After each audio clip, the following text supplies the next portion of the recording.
Good morning to all of you.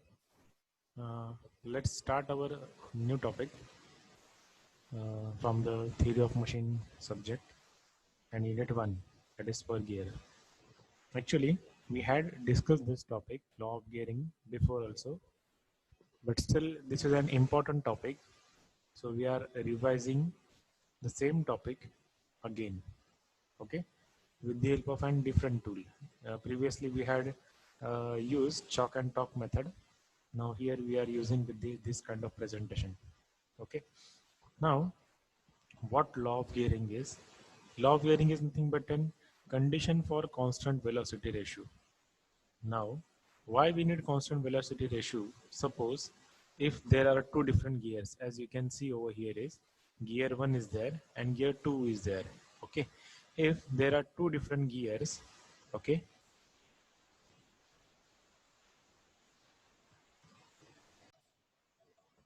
so here, this is what is the gear 1, okay, which is rotating in this particular sense, which is nothing but the clockwise sense with an omega 1, okay. Then this is what is its center, which is nothing but the O1, okay. Another gear 2 is there, which is having O2 as its center, and it is rotating with an omega 2, okay. Its speed is omega 2. Now both of these gear are in contact with each other. Now why we need a constant velocity ratio at each position? Because they must be in contact with each other. See, basically why we are using two gear pairs? We want power to be transmitted from one shaft to the another shaft. Okay, so for that purpose, both gear has to be in contact with each other, isn't it? Suppose if gears are not in contact with each other throughout its positions, then intermittent power supply will be there from gear shaft 1 to shaft 2, means from gear 1 to gear 2. Continuous power transmission will not be there. So to ensure this particular continuous power transmission, they must be in contact with each other and they must give a constant velocity ratio. Okay, so for that, what we have, we will see the what equation is there, what is the condition by which we can get the constant velocity ratio. Okay, so consider the portion of two gears, gear teeth which are in mesh. So these two gear teeths we have considered which are in mesh. Okay, let's let two teeths are in contact at point K. So this particular point is point K. Are you getting me? So this is point K, at which both these gear 1 and gear 2 are in contact with each other, and the teeth are rotating in the direction as shown. So gear 1 is rotating in clockwise sense and gear 2 is rotating in anti-clockwise sense, in opposite sense. Okay, now let TT be the tangent. So this, let TT be the common tangent. Okay. So from this K point, we have drawn one tangent to these both the surfaces. Okay. So this is what is the tangent line. Then n dash be the common normal to the curve at the point of contact K of two meeting gears. So for this particular tangent only, we had drawn one normal, means a line which is at perpendicular distance. So a line which are mutually perpendicular to each other that we have drawn at point K. So one is the tangent and one is the normal to it. Okay. Next, next, then from points O1 and O2. So this is what is the center of gear 1 O1, and this is what is the center of gear 2 O2. So from these 2 points, we will draw a line, okay, which is nothing but the perpendicular to common normal n dash. So we will draw a line to this particular normal which will intersect to this line at this point, and we will name this point as M, and the angle which is will be 90 degree. So this is nothing but the perpendicular line. Okay. So this will form a triangle O1KM in which angle O1MK will be perpendicular, means 90 degree. Similarly, if we draw a perpendicular line from O2, so it will intersect N dash at point N. So this is the angle, and the triangle which it will be making is O2 and K. So this is what is the triangle it is going to form. Okay. Now let v1 and v2 be the velocity of the point K when considered on gear tooth 1 and 2 respectively. So we have considered both velocities at as v1 and v2 for gear 1 and gear 2.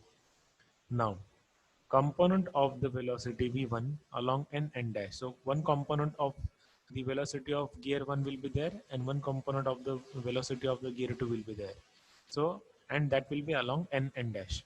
So for v1 it will be v1 cos alpha. Okay. So for v1 it will be cos of alpha. Okay. Then for v2 along that n dash it will be v2 cos beta. So this angle is nothing but the beta angle and this angle bit is nothing but the alpha angle. Now how we have got this particular angle? So if we had drawn a perpendicular line to this n dash, it is making angle 90 degree. So then we have joined O1 with K with the contact point and the angle between these two will be nothing but the alpha. Similarly over here, a perpendicular line angle and line joining the O2K. Okay, so the angle between these two will be nothing but the beta angle. Okay, now over here, if the mating teeth to remain in contact while transmitting the motion, then the components of these velocities are common along common normal and n dash must be equal. As you are aware that these must be equal so that the power will be transferred, and power will be transferred only in the case that both are in contact. So both the velocities should be equal to each other. So what we can write over here is v1 cos alpha is equal to v2 cos beta. Okay. Now if we replace v1 and v2 value, okay, so what how we can replace it?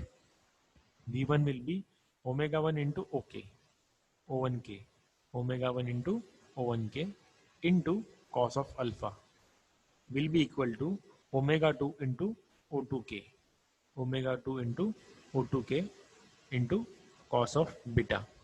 So let's call this particular equation as an equation number 1.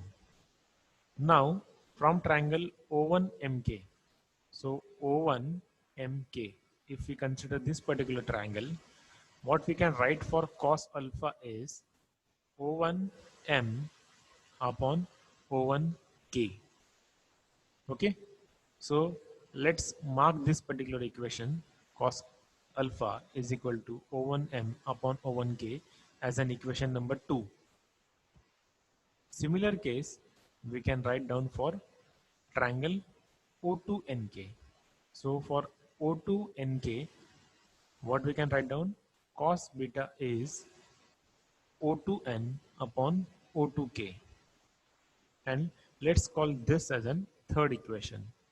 Now substitute equation number 2 and 3 in equation number 1. So 1 we will have this equation omega 1 into O1K into O1M upon O1K, which will be equal to omega 2 into O2K into O2N upon O2K. So this O1K, this O1K will get cancelled. Okay. Then O2K and this O2K will get cancelled. Now omega 1, what will be remaining over there is omega 1 into O1M, which will be equal to omega 2 into O2N. If we rearrange it, omega 1 upon omega 2 will be equal to O2N upon O1M. Are you getting me? So this is what will be the.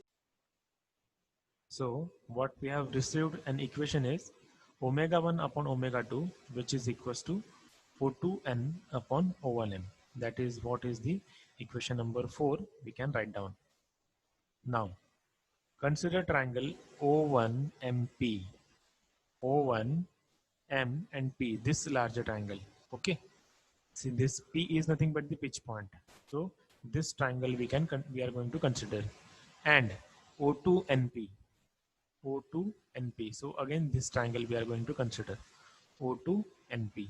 Okay, in which pitch point P lies on the intersection of common normal and line joining the centers of the gears.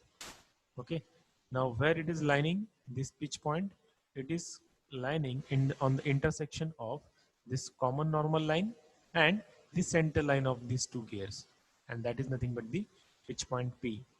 Okay, so these two triangles are similar.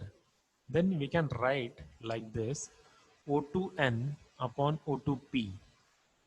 O2n upon O2p will be equals to O1 M upon O1P. Are you getting me? What we can write down? O2N upon O2P equals to O1M upon O1P. Hence, O2N upon O1M will be equals to O2P upon O1P. Hence, O2N upon O1M will be equals to O2P upon O1P. And let's call this particular equation as an equation number 5. Now, if we substitute this equation number 5 in equation number 4, this is what equation number 4. Okay, so then what we are going to get is, this is what we are going to get is omega 1 upon omega 2 will be equal to O2p upon O1p. Means omega 1 upon omega 2 will be equals to O2p upon O1p. Now this is what is the equation what we are getting. Have you understood this? I think yes. Now, thus from the above equation we can say that the angular velocity ratio is inversely proportional to the ratio of the distance of the point P from the gear centers O1 and O2. So this is what we can comment about it. Are you getting me? Then, therefore, in order to have a constant angular velocity ratio for all the positions of the mating gears. Now you have to remember that the position which we have drawn right now in this particular diagram, it is just one position. Okay, and what we need that for all possible contact positions, this angular velocity must remain constant. Okay, so that is what is our basic requirement is. So what we can comment is, therefore, in order to have a constant angular velocity ratio for all positions of mating gears, the point P must be a fixed point. This point P, it should be a fixed point, and it is called as a pitch point. So this pitch point should be a fixed point. Okay. In other words, we can also comment like that: the common normal at the point of contact between a pair of teeth. What we are getting is, in other words, what we can comment, the common normal at point of contact between a pair of teeth must always pass through the pitch point for all positions of the mating gears. Okay, this is a fundamental condition which must be satisfied while designing the profiles of the teeth for gears. Okay, and this is called as law of gearing, or this is nothing but the condition for correct steering, correct gearing. Okay, what you are getting is, let's read it out again. Okay, the common normal at the point of contact between a pair of teeth must always pass through the pitch point for all positions of the mating gears. Means whatever common normal we are going to draw, it should pass from the pitch point. Are you getting me? So while designing, we have to make sure that this condition is getting satisfied, and this is what is nothing but the law of gearing or condition for the correct gearing. Okay. Now there are some question papers in which you might be asked about this particular law of gearing. So you are supposed to draw this particular diagram and you need to explain up till this particular part. So that's it for this particular lecture. So we will meet again in the next lecture with a new topic. Thank you so much. All the best.